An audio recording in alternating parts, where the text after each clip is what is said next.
memfasilitasi proses berpikir reflektif ya, Oke.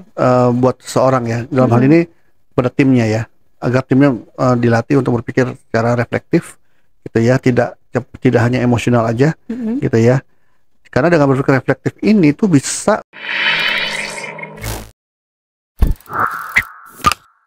Coach, ini kan sebenarnya lagi banyak banget generasi baru yang akan menggantikan profesi atau mungkin menempatkan diri ke pekerjaan yang memang belum mereka kenal ya, Coach ya. Betul. Nah, sebenarnya gimana sih kita sebagai leader menggunakan pendekatan coaching untuk para timnya yang memang dia tuh belum pernah kenal dengan pekerjaannya sih, Coach? Ya, kan banyak sekali sekarang ya di media itu mengatakan bahwa oh, nanti pekerjaan apa aja akan punah dalam 5 tahun ke depan, 10 tahun ke depan, Betul. 5 tahun ke depan, 15 tahun ke depan, Mm-mm. pekerjaan baru apa gitu ya. Mungkin generasi yang sekarang lagi belajar, lagi kuliah, hal-hal yang mereka pelajari di sekolah dan kuliah itu udah nggak berlaku lagi untuk begitu kerja. Iya, iya Iya kan, benar. bisa jadi ya, Iya. atau perlu ada apa ya, ada adaptasi lagi gitu ya. Mm-mm. Nah itu sama, jadi kemampuan yang harus dimiliki oleh mereka ya dalam menghadapi masa depan yang berubah, yang berbeda dengan apa yang mereka pelajari di sekolah atau di kampus, itu kemampuan adaptability atau kemampuan adaptif lah gitu ya, Oke. yaitu kemampuan untuk memahami suatu konsep baru, hal baru, Mm-mm. kemudian bisa apa ya, menyusun strategi bagaimana cara untuk mengadaptasinya gitu ya, menemukan peluang di situ, kemudian menyusun strategi bagaimana untuk menjawab peluang-peluang tersebut gitu ya, Mm-mm. dan melaksanakan strategi tersebut tanpa atau hanya minim rasa takut gagalnya, takut tentang risikonya. Risiko tetap dipikirin Mm-mm. ya, tapi risiko yang terukur gitu kan. Jadi mereka ada rasa keberanian untuk mencoba strategi-strategi ini gitu ya. Oke. Itu kemampuan adaptif gitu. Selain adaptif itu ada lagi nggak, Coach, kira-kira yang bisa ngebantu untuk generasi baru ini mempersiapkan dirinya?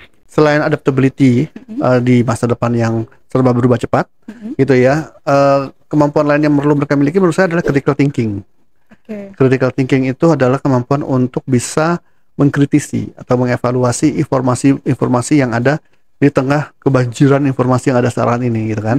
Informasi kan banyak banget nih gitu ya, datang gitu ya dari sosial media, dari mana-mana gitu ya. Oke. Kalau apakah semuanya harus kita telan, kita anggap suatu kebenaran gitu kan, ya kita harus kritisi gitu kan. Oh, iya. Nah, kemampuan untuk mengkritisi informasi ini, memilah-milahnya mana yang relevan, mana yang enggak, itu adalah critical thinking Oke. gitu ya. Dari situ juga ada kemampuan kolaborasi. Berkolaborasi adalah kemampuan untuk bekerja bersama dengan orang-orang yang berbeda, ya, dengan kemampuan yang berbeda gitu ya, dengan culture yang berbeda, dengan skill dan kompetensi yang berbeda-beda gitu ya.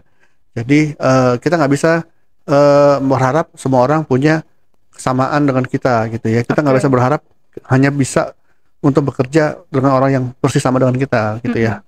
Di tengah perubahan yang cepat ini pasti banyak sekali orang-orang yang berbeda-beda nih, pola berpikirnya, budayanya, segala macam. Kemampuan berkolaborasi juga penting. Karena kan nggak mungkin kerja sendiri gitu kan. Iya. Nah, itu 3 hal yang mungkin yang di antara semua hal itu, 3 hal ini juga adaptability, critical thinking gitu ya, kolaborasi itu penting ya. Oke. Untuk Dan mereka. yang ketiga ini apakah yang ketiga ini tuh sebenarnya yang paling penting dimiliki oleh si generasi baru ini ya, Coach? Iya. Nah, kalau misalkan dari sisi leadernya nih, Coach, gimana cara dia menggunakan coaching ini untuk pendekatan ke timnya agar mereka tuh punya rasa atau kayak ibaratnya punya kemampuan adaptif, punya kemampuan yang critical thinking, punya kemampuan yang memang kolaborasi. Nah, dari si leader ini gimana, Coach? Dengan teknik coaching, ya sebenarnya prinsipnya sama ya. Jadi fondasinya coaching itu adalah memfasilitasi proses berpikir reflektif ya, buat seseorang ya. Dalam hal ini pada timnya ya, agar timnya dilatih untuk berpikir secara reflektif gitu ya, tidak hanya emosional aja gitu ya. Karena dengan berpikir reflektif ini tuh bisa melatih berbagai kompetensi atau kemampuan lain ya, kemampuan yang tadi saya sebutkan ya, diantaranya adaptability atau adaptif ya, critical thinking, kolaborasi gitu loh. Ya, dengan cara coaching ini gitu ya. Contoh misalnya kalau tadi ya, kemampuan adaptif gitu ya, dengan coaching kan ditanya prosesnya berpikir reflektif dengan membuat si tim itu merenung berpikir apa sih yang menjadi apa ya, dengan ketidakpastian ini yang menjadi kelebihan mereka misalnya gitu ya. Peluang-peluang apa yang bisa dicapai, bisa diambil dari ini ya, dari ketidakpastian dan perubahan-perubahan yang cepat ini gitu ya. Hal-hal baru misalnya, hal-hal baru yang ditawarkan gitu ya, misalnya pekerjaan baru gitu ya. Apa sih nih yang menjadi hal yang menarik di situ gitu kan. Ya, yang mana nih peluang apa, dan bagaimana strategi untuk menjalankan peluang-peluang ini? Oh, banyak sekali ya. Pertanyaan coaching yang basicnya adalah membuat tim itu berpikir reflektif, sehingga pada akhirnya mereka bisa lebih adaptif gitu ya. Ya, ketika tinggi juga gitu kan. Dari segala informasi ini mana sih yang relevan gitu ya, dengan visi misi hidup kamu gitu ya, visi misi perusahaan, value perusahaan gitu. Kolaborasi misalnya, ya Anda bekerja dengan siapa aja nih sekarang. Oke, kalau Anda jadi dia yang punya value atau yang memiliki culture yang berbeda, yang punya proses berpikir yang berbeda, bagaimana gitu ya. Kalau Anda jadi mereka, apa yang mereka bisa kasih saran kepada Anda gitu ya. Oh, terus gitu. Jadi macam-macam ya, panjang sekali sih teknik-tekniknya gitu ya, yang bisa membantu mereka akhirnya meningkatkan kemampuan adaptif, berpikir kritis dan berkolaborasi dengan orang-orang yang berbeda-beda latar belakang gitu. Nah, sebenarnya kalau misalkan yang tadi kan kayak ada pertanyaan, contohnya dari Coach Adit nih.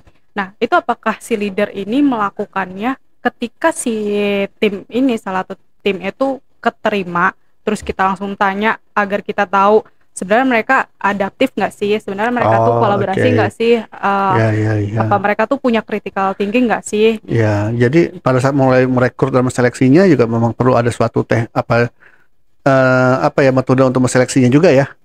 Pada saat mereka baru direkrut gitu loh, diseleksi, apakah mereka punya, paling tidak gini sih, punya potensi nggak untuk beradaptasi, potensi untuk berpikir kritis nggak sih, punya potensi untuk berkolaborasi nggak sih. Jadi benih-benihnya itu harus diidentifikasi dulu dari orang-orang yang ngelamar pekerjaan ini gitu kan. Nah, karena dengan adanya benih-benih itu kan lebih siap di develop kan, lebih siap di coaching ya, dalam waktu yang bisa lebih singkat daripada orang yang sama sekali ternyata tidak ada benih-benih yang tidak ada potensi itu gitu loh. Tetap harus dibutuhkan sih potensi itu ya, karena perusahaan itu kan nggak bisa juga lama-lamanya harus mendevelop mereka kan gitu. Dikejar dengan tadi kan serba cepat gitu ya.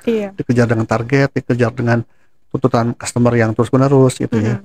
Jadi mau nggak mau ya harus merekrutnya juga harus adaptif juga. Gitu.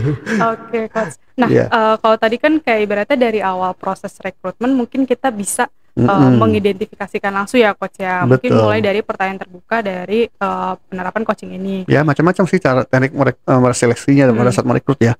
Dengan BEI, teknik behavior event interview, dengan psikotes gitu ya.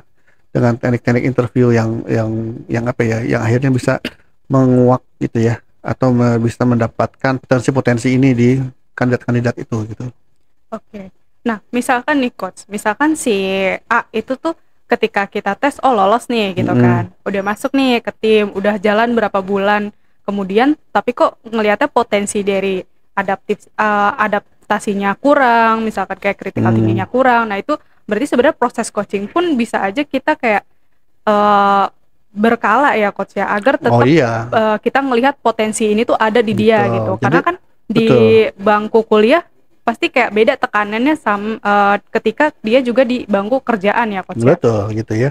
Jadi orang yang lolos rekrut gitu ya, bukan berarti dia sudah siap untuk beradaptasi, siap untuk berpikir kritis, dan siap untuk berkolaborasi tanpa ada arahan, tanpa ada coaching gitu ya. Tetap perlu di develop gitu ya, ketika dia sudah betul-betul duduk di kursi kerja mereka gitu kan. Nah, dengan teknik coaching yang berkala, bahkan mungkin terintegrasi dengan komunikasi sehari-hari, bukan hanya coaching yang formal di ruangan coaching aja 2 minggu sekali gitu ya, tapi harus sifatnya itu lebih mengikuti ritme mereka gitu ya, yang zaman sekarang ini ya, yang micro coaching lah saya sebutnya gitu, contohnya ya. Micro coaching itu sebenarnya teknik coaching yang yang diterapkan dalam komunikasi sehari-hari. Jadi komunikasi sehari-hari mereka sebenarnya coaching juga gitu ya. Tapi dalam mungkin hanya komunikasi yang ya 5 menit 10 menit gitu kan, fokus kepada hal tertentu gitu kan. Kemudian nanti mungkin siangnya ada lagi micro coaching lagi, tergantung gitu ya ritme mereka dalam berkomunikasi dengan kita gitu. Contohnya gitu. Jadi bukan jangan bayangkan coaching yang harus hanya 2 minggu sekali, seminggu sekali, harus selama ya, 1 jam gitu, enggak. Justru harus integrasikan dengan komunikasi sehari-harinya. Thank you banget nih Coach Adit atas pemaparannya.